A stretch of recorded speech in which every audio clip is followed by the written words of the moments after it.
দেখুন সেই অসাধারণ দুর্লভ একটি মুহূর্ত। পোখরার সাইট সিনে আজ প্রথম গুপ্তেশ্বর মহাদেব। দেখুন দেখতে পাওয়া যাচ্ছে ডেভিস ফল, এটি আমাদের আজ দ্বিতীয় সাইট সিন, কিন্তু বিশেষভাবে বিখ্যাত বোটিংয়ের জন্য। দেখুন জলের একদম কাছেই আমরা রয়েছি। অবশেষে এসে উপস্থিত হলাম পোখরা শহরে। দেখুন এই হচ্ছে পোখরা শহর, অসাধারণ সুন্দর এই পোখরা। এখানে আমরা একদিন আছি এবং আজকেই এসে পৌঁছালাম। একটু খাওয়া দাওয়া করতে হবে, চলুন দেখি কি খাওয়া যায় আজ।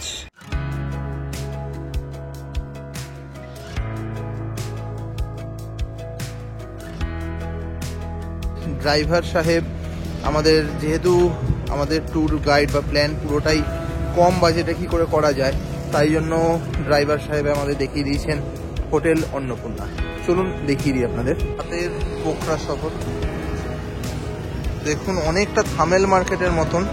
এখানেও কিন্তু প্রচুর ওপেন ওয়াইন, বিয়ার এগুলো বিক্রি হয়। দেখুন এই হচ্ছে রাতের পোখরা শহর। আমরা এগিয়ে চললাম হোটেলের পথে। তা হোটেল অন্নপূর্ণা, এই হোটেলটি আমরা পেয়েছি, দেখাচ্ছি আপনাদের। ওই দিকে যে রাস্তাটা যাচ্ছে ওটা হচ্ছে ফিওয়া লেক। ফিওয়া লেক থেকে একদম সোজা যে রাস্তাটি আসছে, দেখুন এখানে রয়েছে বামা তন্দুরস এবং এখানেই অন্নপূর্ণা হোটেল। রেটটাও আপনাদের দেখিয়ে দিচ্ছি। যে লাল যে ব্যানারটি কুকুরটি আসছে ওটা হচ্ছে হোটেল অন্নপূর্ণা এবং এটি হচ্ছে তাজ বিরিয়ানি হাউস। আজ একটু বিরিয়ানি খাওয়ার ইচ্ছে, তা যাই হোক চলে এলাম বিরিয়ানির দোকানে। দেখুন এখানেও কম রেট দেখাই আপনাদের। চিকেন বিরিয়ানি ফুল প্লেট 280 টাকা নেপালি, ইন্ডিয়ান 150 টাকার কাছকাছ এবং মাটন ওই 400 টাকার কাছকাছ। তা এখানে হাফও বিক্রি হয়। আমাদের ড্রাইভার সাহেব বলেন হাফ বিরিয়ানি আপনাদের পেট ভরে যাবে। তা হাফ হচ্ছে 140 টাকা, ইন্ডিয়ান মানিতে প্রায় 87 টাকা সামথিং। তা সেই হিসেবে চলে এলাম বিরিয়ানি খেতে। আছে প্লেট চারটি একটু দেখে নিই। সমস্ত কিছুই কিন্তু নেপালি মানিতে। দেখুন চিকেন বিরিয়ানি 280, 140, মাটন বিরিয়ানি 450, 225। এছাড়াও মোমো যে কোনো কিছুই এখানে পাওয়া যাচ্ছে, রোল থেকে আরম্ভ করে চিকেন রোল, জিরা রাইস সব কিছু। নিলাম হাফ প্লেট নয়, এটা ফুল প্লেট চিকেন বিরিয়ানি। দেখুন তার সাথে 2 রকমের একটু সস দেওয়া আছে এবং স্যালাড রয়েছে। চলুন খাই এবার চিকেন। দেখুন কয়েকটি টুকরো টুকরো কিন্তু দেওয়া আছে চিকেন। যাই হোক খেয়ে বেরিয়ে পড়লাম বিরিয়ানি। তা কীরকম বলবো, আমাদের মতন তো একদমই নয়, একটু অন্যরকমই খেতে। তো যাই হোক বিদেশের বিরিয়ানি একটু অন্যরকম হবে স্বাভাবিক। যাই হোক বিরিয়ানি খেয়ে আজ আমাদের বিশ্রাম নেওয়ার পালা। কাল একদম ভোরবেলা আমরা যাবো সারাংকোট। আজ 5:08 আমরা রয়েছি পোখরা এবং এগিয়ে চললাম সারাংকোটের উদ্দেশ্যে। সারাংকোট এটি হচ্ছে সানরাইজ পয়েন্ট এবং এখান থেকে মাউন্টেন পিকগুলি খুব সুন্দর দেখতে পাওয়া যায়। তা সকালবেলা এখনও সূর্য ওঠেনি, সূর্য তো অনেক দূরের কথা, চারদিকে ঘন অন্ধকার এবং কিছু তারা দেখতে পাওয়া যাচ্ছে। দেখি চলুন সূর্য আমার সকাল সকাল দেখা পায় কিনা। সময় আকাশ দেখুন,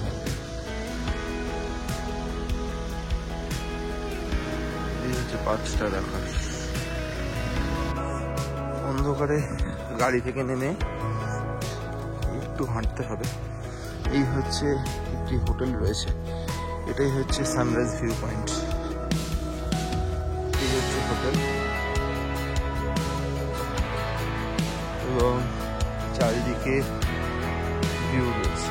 ভারতীয় সময় 5:48, নেপালি সময় 6:03 আমরা এসে উপস্থিত হলাম সারাংকোট। দেখুন চারিদিকে প্রচুর অন্ধকার, তাই জন্য ঠিকঠাক দেখা যাচ্ছে না। তা সানরাইজ দেখতে হলে একটু অন্ধকারেই আসতে হবে। টাইমিং ঠিকঠাক আছে, এবার এগিয়ে যেতে হবে সামনের দিকে। লাইটে যেটুকুনি দেখতে পাওয়া যাচ্ছে, আর চারিদিক খালি অন্ধকার। দূর দূর থেকে গাড়ি আসছে, প্রচুর মানুষজন এসে উপস্থিত হয়েছে এখানে। আর ঠান্ডার কথা কি বলবো, প্রচুর ঠান্ডা, বেশ নিচ থেকে অনেকটা উপর তো।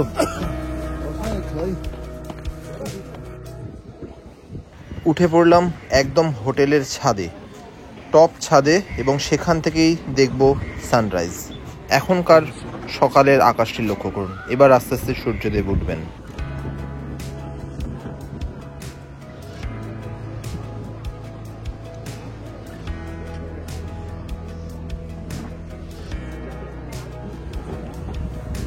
এই হচ্ছে সারাংকোটের এই জায়গাটা দেখতে পাচ্ছেন, এখানে অব্দি গাড়ি আসে, আর সেখান থেকে দেখুন এই যে রাস্তাটা দেখতে পাওয়া যাচ্ছে, এইটি বেয়ে ওপরের দিকে উঠে আসছে।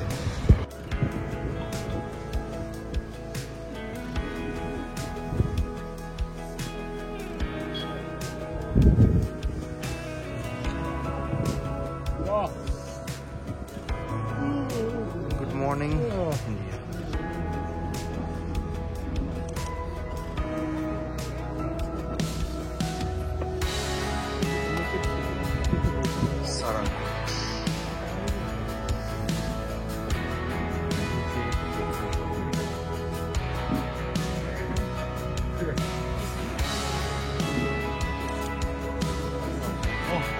সূর্যের সাথে আস্তে আস্তে জেগে উঠছে পাহাড়গুলি।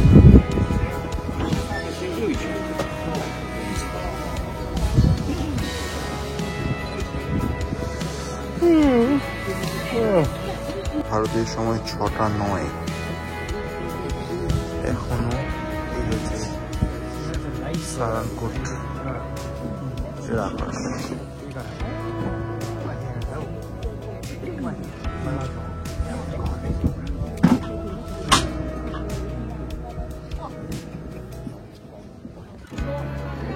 জেগে উঠেছে সূর্যদেব, এবং তার সাথে সাথে সোনালি রং পড়েছে পাহাড়ের চূড়ায়। দেখুন এই হচ্ছে পুরো অন্নপূর্ণা রেঞ্জ, এবং সে তার ওপরে সূর্যালোক। প্রচুর পর্যটকের সমাগম ঘটেছে দেখতে পাচ্ছেন। সবার লক্ষ্য এই মুহূর্তটিকে একটু ক্যামেরাবন্দি করে রাখা, এবং আপনাদের সবার জন্য ট্র্যাভেল উইথ অর্ঘ্যতে আমি অর্ঘ্যও কিন্তু ক্যামেরাবন্দি করলাম। দেখুন সেই অসাধারণ দুর্লভ একটি মুহূর্ত।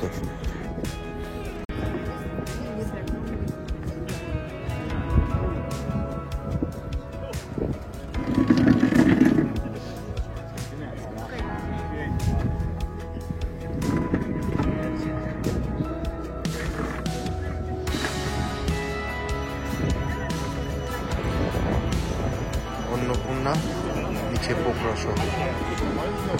এই জন্যই হয়তো পোখরা শহরকে এত সুন্দর লাগে। অসাধারণ মাউন্টেন পিক এখান থেকে দেখতে পাওয়া যায়, তাই দর্শনার্থীদের মধ্যে পোখরা কিন্তু বিশেষভাবে বিখ্যাত। সানরাইজ ভিউ পয়েন্ট দেখে আজ মর্নিং বেরিয়ে পড়লাম সাইট সিনের জন্য। বেশ রোদ উঠেছে মোটামুটি, তাও হাতে জ্যাকেটটা নিয়ে নিয়েছি। এবার আজকের পরবর্তী সাইট সিন, চলুন পোখরা সাইট সিন ভিজিট করব।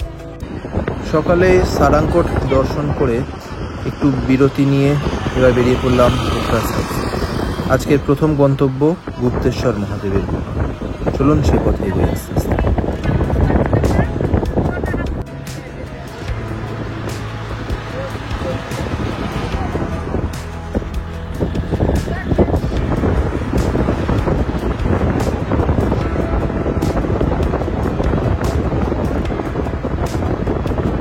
পোখরার সাইট সিনে আজ প্রথম গুপ্তেশ্বর মহাদেব।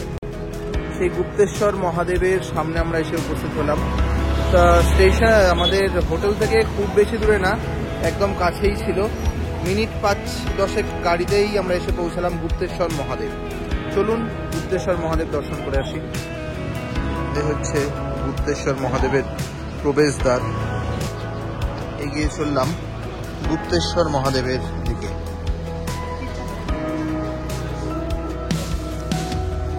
দেখুন শ্রী গুপ্তেশ্বর মহাদেব কেভ ডান দিকে, জাস্ট 20 মিটার। হচ্ছে গুপ্তেশ্বর মহাদেব। দেখুন এখানে নির্মাণ কার্য চলছে, তার মধ্যেই আমরা এসে উপস্থিত হলাম গুপ্তেশ্বর মহাদেব। পার হেড 100 টাকা করে টিকিট, এবং সেই টিকিট নিয়ে এগিয়ে যেতে হবে এই গুপ্তেশ্বর মহাদেবের গুহায়। এখানে যে গুহার মধ্যে মহাদেব রয়েছে, তা মন্দির পরিসরে ক্যামেরার প্রবেশ নেই, কেন আমরা এগিয়ে এই ভিতরের যে দৃশ্য সেটা আপনাদের দেখাতে পারলাম না। বেরিয়ে পড়লাম গুপ্তেশ্বর মহাদেব দর্শন করে। 100 টাকা নেপালিতে আমরা দেখে এলাম সেই গুপ্তেশ্বর মন্দির। এসে দেখে যেতে পারেন গুহার মধ্যে মহাদেব রয়েছেন এখানে গুপ্তেশ্বর রূপে। এরপর আমরা এগিয়ে চলবো ডেভিস ফল, একটি ফল আছে, তার উদ্দেশ্যে আমরা এবার এগিয়ে চললাম। এটি আজকে আমাদের তৃতীয় সাইট সিন। দেখুন এই হচ্ছে গুপ্তেশ্বর মহাদেব, এবং জাস্ট অপোজিট সাইডে দেখুন দেখতে পাওয়া যাচ্ছে ডেভিস ফল। এটি আমাদের আজ দ্বিতীয় সাইট সিন। হচ্ছে ডেভিস ফল যাওয়ার রাস্তা, পোখরার আজ দ্বিতীয় সাইট সিন। এগিয়ে চললাম ডেভিস ফলের উদ্দেশ্যে। টিকিট কাউন্টার ভারতীয় 50 টাকা এবং নেপালি 80 টাকা। টিকিটের বিনিময়ে এগিয়ে চললাম ডেভিস ফল দেখতে। হিমালয়ের একটি রেপ্লিকা,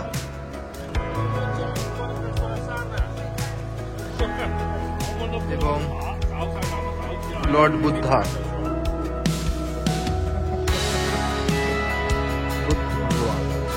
ডেভিস ফল যাওয়ার রাস্তা। সিদ্ধিদাতা গণেশ, মহাদেব এবং নন্দী হচ্ছে ডেভিস ফল।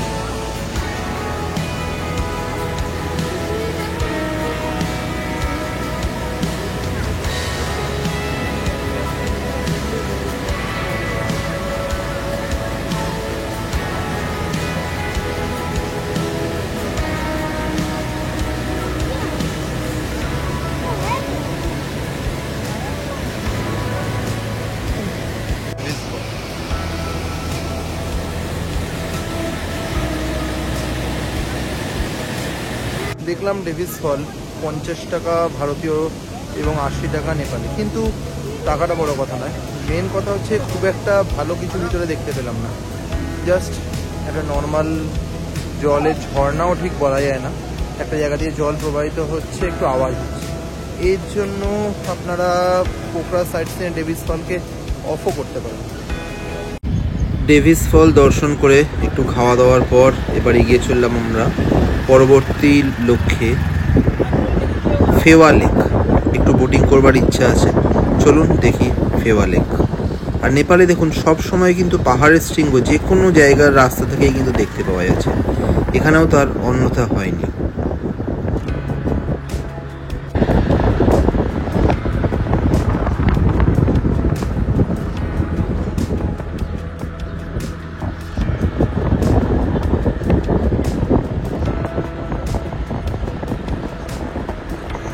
এগিয়ে চললাম ফেওয়া লেকের পথে। নেপালের রাস্তাঘাট কিন্তু খুব সুন্দর, দেখুন খুব সুন্দর চওড়া রাস্তা, এবং দূরে সেই পাহাড়ের শৃঙ্গগুলো দেখতে পাওয়া যাচ্ছে। এঁকে বেঁকে আমরা আস্তে আস্তে এগিয়ে চললাম ফেওয়া লেকের পথে।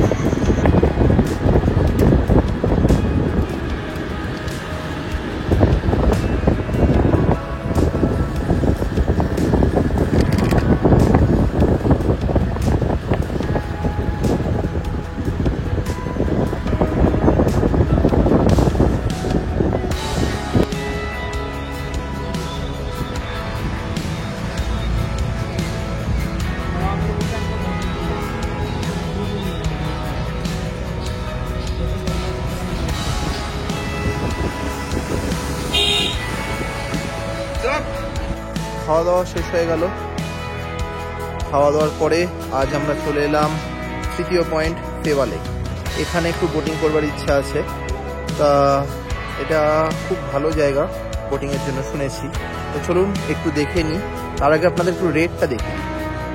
এই হচ্ছে রেট।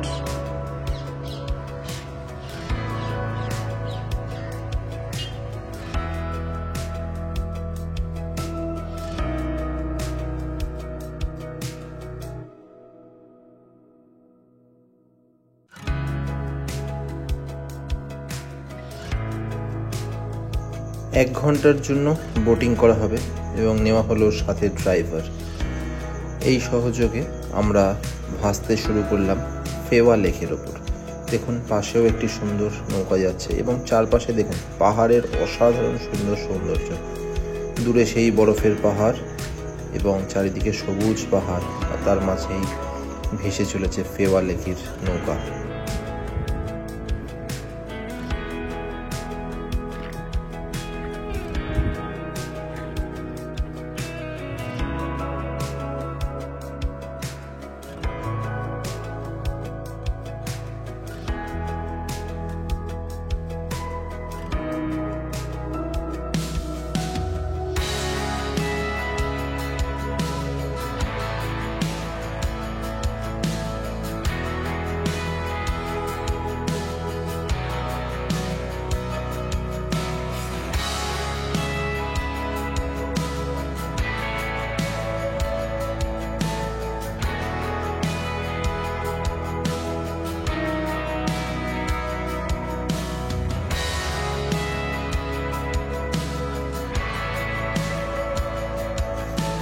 এইরকমই সুন্দর আরও কিছু লেক আছে, যেমন নৈনিতালের লেক, ডাল লেক। সেরকমই নেপালের এই ফেওয়া লেক কিন্তু বিশেষভাবে বিখ্যাত বোটিংয়ের জন্য। দেখুন জলের একদম কাছেই আমরা রয়েছি এবং হাত বাড়ালেই জলের স্পর্শ পাচ্ছি।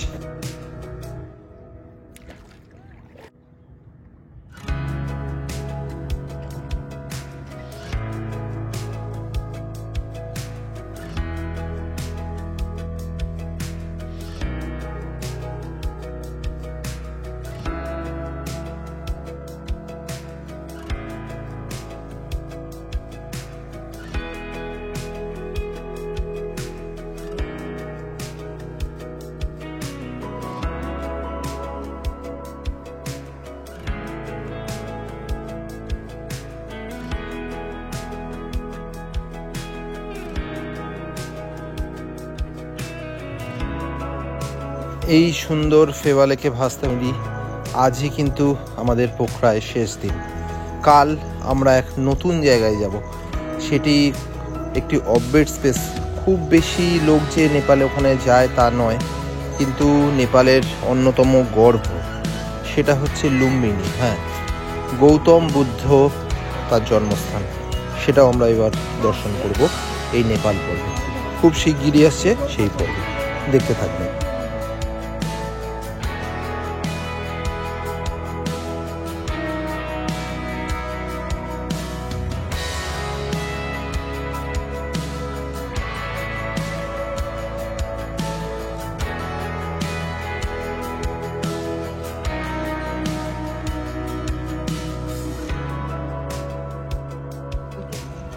সূর্যের রোদ গায়ে মেখেই আমরা ভেসে চললাম ফেওয়া লেকে।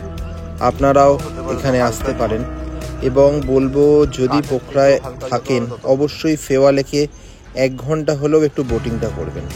সত্যি এক অনন্য অনুভূতির আমরা সাক্ষী রইলাম এইখানে এসে বোটিং করে।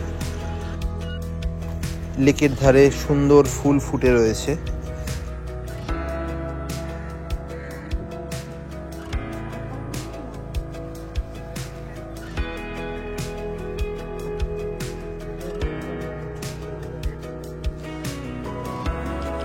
স্কুটি ফুটি তো চালাতে পারি।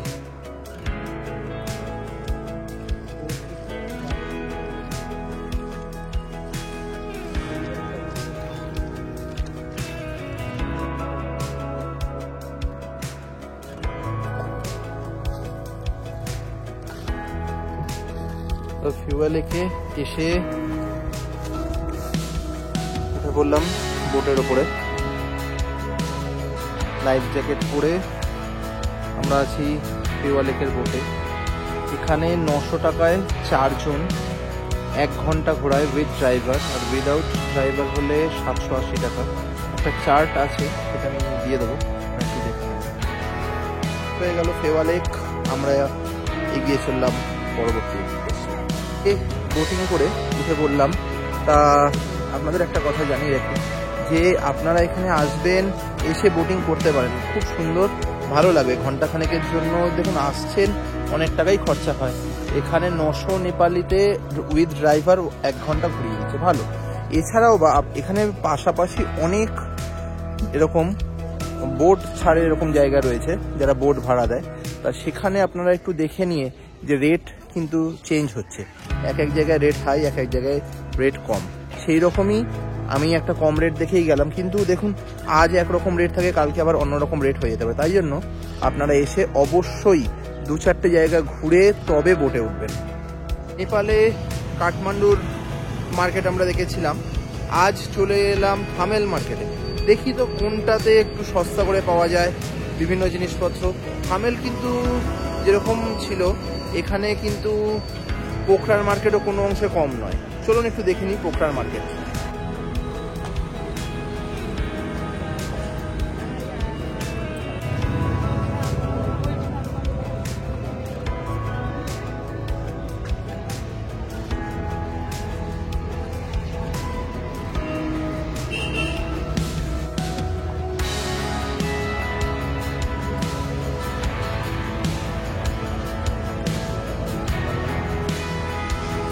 এটা কিন্তু থামেল মার্কেট নয়, এটা হচ্ছে পোখরার মার্কেট।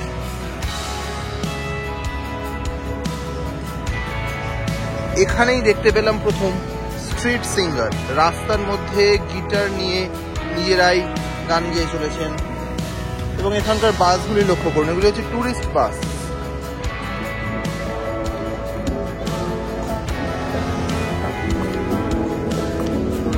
দেখুন স্ট্রিট সিঙ্গার।